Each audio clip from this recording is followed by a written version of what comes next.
दोस्तों ये बात किसी से छिपी हुई नहीं है कि भारतीय जनता पार्टी किस तरीके से हिंदू मुसलमान करती रही। सोचिए, पहले 400 पार का नारा दिया, फिर 272 के लाले पड़ गए, 240 सीटों पर सिमट कर रह गए और उसके फौरन बाद जैसे ही तीसरी बार प्रधानमंत्री बने नरेंद्र मोदी, वैसे ही बीजेपी शासित राज्यों के साथ साथ खुद मोदी सरकार मुसलमानों के को लेकर फैसले लेने लगी। पहले उत्तर प्रदेश में मुजफ्फरनगर में हिंदू कौन है, मुसलमान दुकानदार कौन है, इस बात को लेकर बाकायदा आदेश जारी किया गया।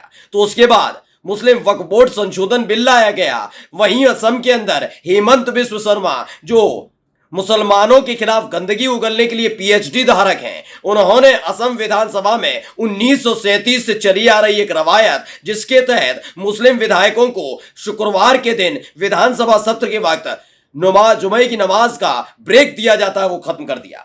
यानी ये सारा खेल चल रहा था। उस वक्त भी मैंने कहा था आपसे कि याद रखिएगा, ये जितने ही कोई कोशिश कर ले, लेकिन हालात इनके ये हैं कि इनके साथी ही इनको छोड़ेंगे नहीं। और यही हुआ है। महाराष्ट्र के अंदर साफ साफ हिदायत दे दी गई है एनडीए के तमाम साथियों की तरफ से बीजेपी के नेताओं को कि हद में रहें, बत्तीसी के पीछे दी गई जुबान का बेजा इस्तेमाल मत करें।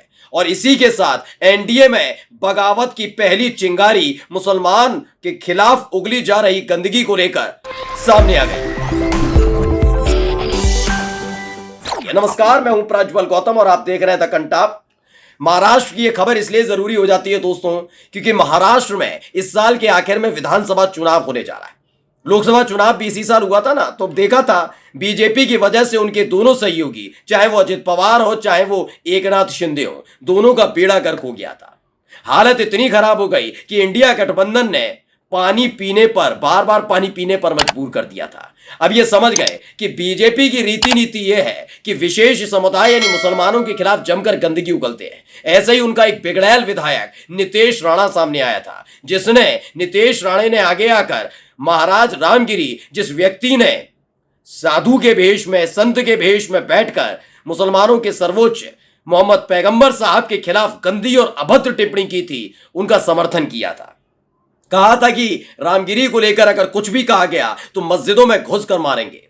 यही नहीं, थोड़े दिनों बाद एक और बयान सामने आया था नितेश राणा का। उसने साफ साफ नितेश राणे ने कहा कि मैंने जो बयान दिया उस पर कायम हूं। यही बात नहीं कि उसके खिलाफ कोई एफआईआर लिखवा नहीं सकता, उसे कोई गिरफ्तार कर नहीं सकता, लेकिन जो काम विपक्ष को करना चाहिए था उससे पहले ही बीजेपी के सहयोगी दलों ने नितेश राणे की चूड़ियां टाइट कर दी हैं। खबर पढ़िए, एबीपी न्यूज की खबर है। एक राजनीतिक दल के कुछ लोग खास धर्म को, अजित पवार का बीजेपी नेताओं पर निशाना। क्या कहा? महाराष्ट्र के उप मुख्यमंत्री अजित पवार ने गुरुवार को कहा कि एक पार्टी के कुछ लोग एक खास समुदाय को निशाना बनाकर आपत्तिजनक टिप्पणी कर रहे हैं। उन्होंने कहा कि राष्ट्रवादी कांग्रेस पार्टी एनसीपी ऐसी भाषा का कड़ा विरोध करती है। वे जाहिर तौर पर बीजेपी विधायक नितेश राणे का जिक्र कर रहे थे, जिन्होंने हाल ही में एक सभा में मौजूद लोगों को केवल हिंदुओं के साथ ही व्यापारिक लेन देन करना चाहिए, यह बयान दिया था। दरअसल इन्होंने आधा बताया है, मैं इससे पहले आपको पता ही होगा, महाराज रामगिरी का समर्थन किया था, मुसलमानों को मस्जिद में घुसकर मारने की धमकी दी थी, कहा था कोई एफआईआर नहीं कर सकता, कोई उनको गिरफ्तार नहीं कर सकता। नितेश राणा की बदजुबानी लगातार बढ़ रही थी। यह बदजुबानी लोकसभा चुनाव से पहले तो एकनाथ शिंदे भी झेलते रहे, अजित पवार भी झेलते रहे, लेकिन ये चुनाव के बाद का वक्त है। ये साफ साफ बता दिया गया है कि साल में के आखिर में महाराष्ट्र में विधानसभा चुनाव होंगे और इस बार किसी भी कीमत पर, चाहे वो शिवसेना एकनाथ शिंदे वाली हो, चाहे अजित पवार वाली एनसीपी, बीजेपी की वजह से हार का खामियाजा भुगतने के लिए तैयार नहीं है। हो सकता है कि महाराष्ट्र में बीजेपी अकेले भी पड़ जाए और सूपड़ा भी साफ हो जाए। और यह सब हुआ है बार बार मुसलमानों के खिलाफ गंदगी उगलने की वजह से।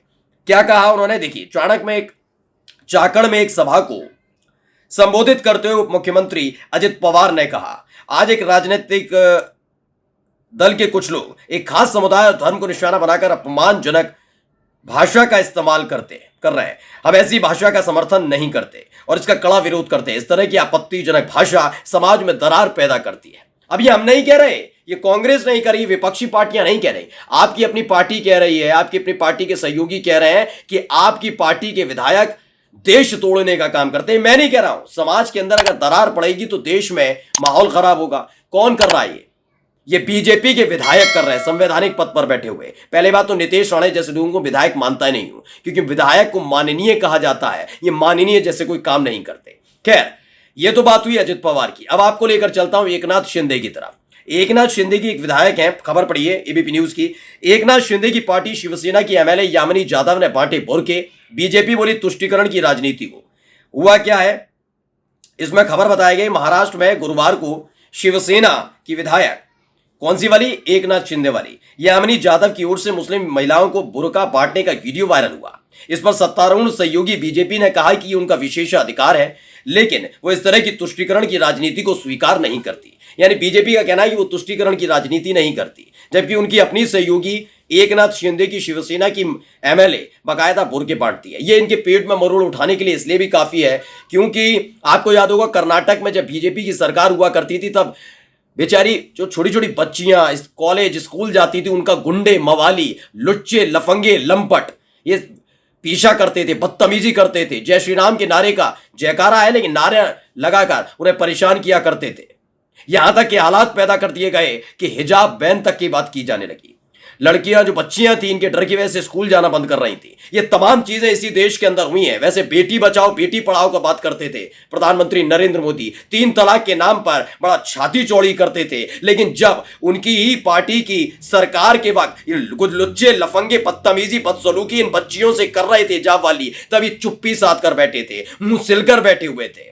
अब देखिए इनकी अपनी सहयोगी पार्टी ने कि विधायक ने बुर्के बांटे। आगे क्या लिखा है पढ़ता हूं। महाराष्ट्र के मुख्यमंत्री एकनाथ शिंदे की पार्टी की विधायक भायखला निर्वाचन क्षेत्र का प्रतिनिधित्व करती हैं, जहां अच्छी खासी मुस्लिम आबादी है। मैं कह रहा हूं ना, हो सकता है बीजेपी को जरूरत ना पड़ती हो। बीजेपी का आधार ही यही है मुस्लिम विरोध, क्योंकि भाई मैं तो इसलिए कह रहा हूं हेमंत बिस्व शर्मा फैसला लें, योगी आदित्यनाथ कोई बयान देते हैं, इनकी पार्टी का विधायक नितेश राणा ये बयान देता है, उसके बाद वो उनके सांसद, उनकी पार्टी के सांसद थे, संसद के अंदर एक मुस्लिम सांसद से बदतमीजी बदसलूकी करते हैं, धमकी देते हैं। भाई ये सब तमाम चीजें तो मुसलमानों से प्यार तो नहीं है। अब ये लेकिन इनकी सहयोगी पार्टियों ने कहा आपको जरूरत नहीं होगी, हमारी पार्टी का आधार ही यही है, हमारी पार्टी का आधार ही संविधान है। संविधान के तहत जो लोग वोट देने का अधिकार जिनको है, हम उनका अपमान नहीं झेल पाएंगे।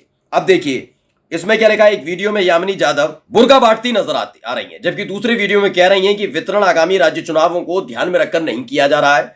शिवसेना विधायक यामिनी जाधव ने वीडियो में कहा कि अगर विपक्ष को लगता है कि बुर्का हिजाब बांटना यामिनी जाधव या यशवंत यादव की ओर से मुसलमानों का विश्वास हासिल करने के लिए किया जा रहा है, तो ये कोई राजनीतिक जुमला नहीं है।